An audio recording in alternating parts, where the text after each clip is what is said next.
There are similarities and differences between the Cabuliwallah and Minnie's father. The Cabuliwallah is from Afghanistan, while Minnie's father is from Calcutta in India. The Cabuliwallah has traveled from his country to Calcutta, India, to make a living by selling fruits, specifically grapes. He walks from door to door selling the fruits, which he carries in a bag with others in his hands packed in boxes. He, too, sells the fruits on credit and comes to collect the debts from his customers later on. Alternatively, Minnie's father is a writer who makes a living by writing novels. The first time he meets the Cabuliwallah, he is working on the 17th chapter of the novel that he is writing. The Cabuliwallah and Minnie's father are of different social statuses, presumably, Minnie's father being of a higher social status compared to the Cabuliwallah. This is evident by comparing what the two of them do for a living.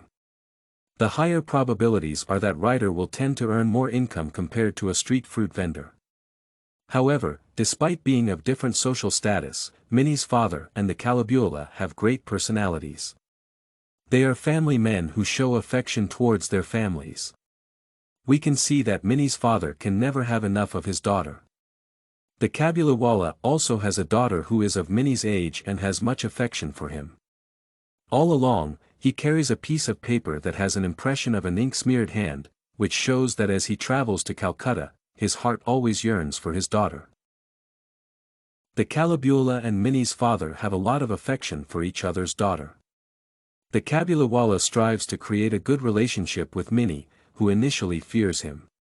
He bribes her to reduce her fear of him and eventually manages to create a close relationship with her, which even makes Minnie's mother paranoid.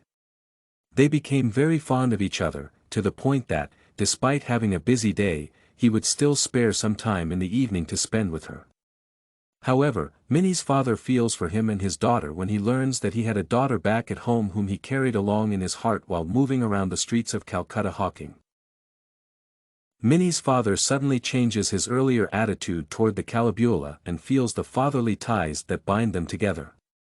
He understands that he is a father just like him.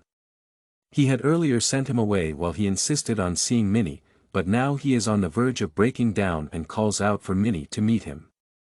He feels so much for him that he forgets that he is just a poor fruit seller and will not even listen to the resistance when he calls out for Minnie. He is perplexed to see Minnie all grown up and in her wedding gown. At that point, it dawns on him that his daughter has grown too, and she is no longer the little girl he used to know. Minnie's father has a loving heart toward the Cabuliwallah's daughter, just like the Cabuliwallah has for his daughter Minnie. Moreover, Minnie's father reciprocates by giving him a note while instructing him to go back to his country to see his daughter. He even makes a wish of the happiness of the Cabuliwallah meeting his daughter, initiating good luck to his child. The affection of Minnie's father for the Cabuliwallah and his daughter is so great that he has to cut down on some of the wedding celebrations. Even though this disheartened the ladies of that house, to him, the joy of the thought of a long-lost father meeting his only daughter in a faraway land was even more beautiful than the supposed wedding celebrations. In conclusion, I prefer watching fiction to drama to listening, as watching involves more human senses, thus requiring more concentration, thus meet the desired goals of such engagements. StudyCorgi can help you make your studies smarter. Visit studycorgi.com for more samples like this, study tips, and writing tools.